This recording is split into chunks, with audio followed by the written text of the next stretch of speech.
social distancing restrictions could not stop 15 economies from coming together to form the biggest trading bloc on Earth. Không chỉ từ đại dịch Covid-19, The largest free trade agreement in the world will send a strong message that affirms ASEAN's leading role in supporting the multilateral trading system, creating a new trading structure in the region, enabling sustainable trade facilitation, revitalizing the supply chains disrupted by COVID-19, and assisting the post-pandemic recovery. The pact, known as the Regional Comprehensive Economic Partnership, or RCEP, was a project started by the 10-member Association of Southeast Asian Nations in 2012. The final deal includes the Northeast Asian giants of China, Japan, and South Korea, as well as Australia and New Zealand. Together, the deal covers a third of the world's population and 29% of global economic output. This agreement signifies that our region, which has been the most economically dynamic region of the world in recent decades, is still committed to openness and to trade, and that we will use that as a platform and a springboard for recovery in the post-COVID era. The deal aims to bring down tariffs on 92% of goods the signatories trade with each other over 20 years. It will also simplify trading rules among countries involved. All members are expected to benefit, but none more so than China, because it opens more markets for its exports amid tensions with the US. RCEP is also seen as a counter to the Trans-Pacific Partnership, an Asia-Pacific trade deal initiated by Washington but ditched by the Trump administration. The negotiations accelerated just because President Trump was turning so anti-global economics that there's a lot of countries thought that there had to be sort of a counterweight to put on the side of the more globalized economies. India was also planning to join the group but pulled out of negotiations last year over tensions with China. Beijing and its allies in RCEP say the door remains open to India, which has a population of more than 1 billion people. That means the mega deal may grow even bigger. Paolo Montecillo, TRT World. Now, for more on this, Adnan Rasool joins me from Martin, Tennessee. He's assistant professor of political science at the University of Tennessee and a great friend. Great to see you. Adnan, let's jump right into it. So, ASEAN members already had free trade deals with these other 5 countries. So then, how does this deal, this new agreement then, help the Asia-Pacific economy? Hi, Mabin. Great to see you again.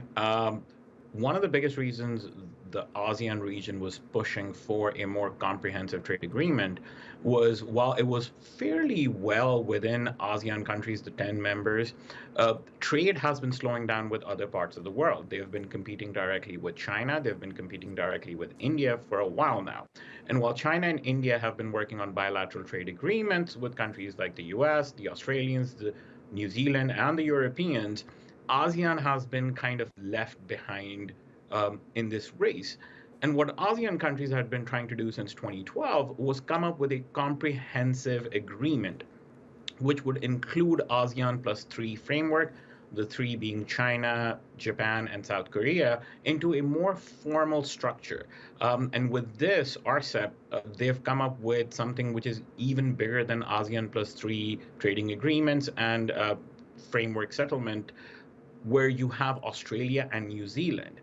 So for ASEAN, this was the next logical step up. They wanted to compete with China, but now they're in this very extended framework where they don't have to compete. They can actually complement China and countries like India and have better market access. Adnan, on that note of finding the balance with China, former US President Barack Obama was very keen on being part of RCEP for that very reason, to check China's influence.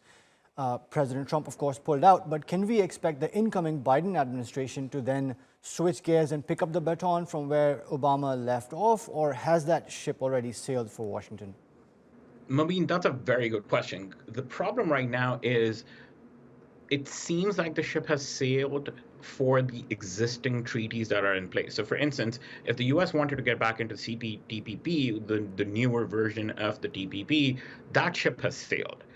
For all effective purposes, US getting into RCEP is a near impossibility at this stage as well. What is possible at this stage is a brand new agreement that the US can sign with ASEAN countries and then kind of layer it with bilateral trade agreements they already have in place with the Japanese, the South Koreans, as well as the Australians and New Zealand. Now, that would create a very intricate network of trade agreements and not a holistic trade agreement like the TPP was supposed to be. But the problem is US keeps ceding space in international organizations and within international trade agreements, and that space normally gets sucked up by China. We've seen that happen in the WHO, we've seen it happen in multiple other international organizations. So the incoming Biden administration is dealing with a challenge that, frankly, it is not set up for right now. The assumption is they can try to negotiate their way back into the CPTPP.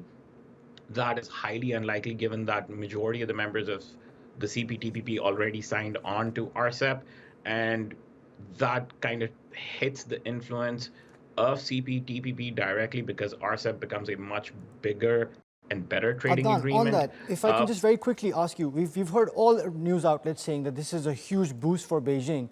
Just walk us through how.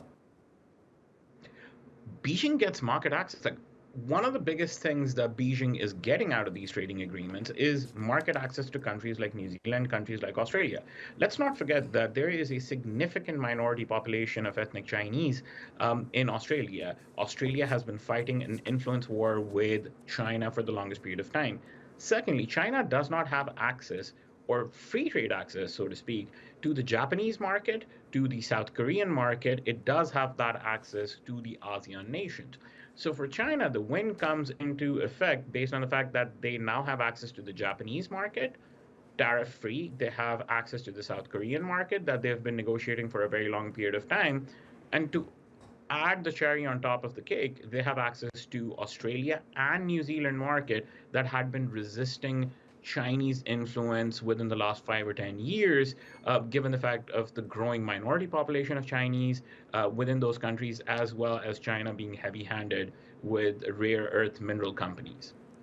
Thank you so much for your analysis on the RCEP, what it means for China and for the region. Still ahead here on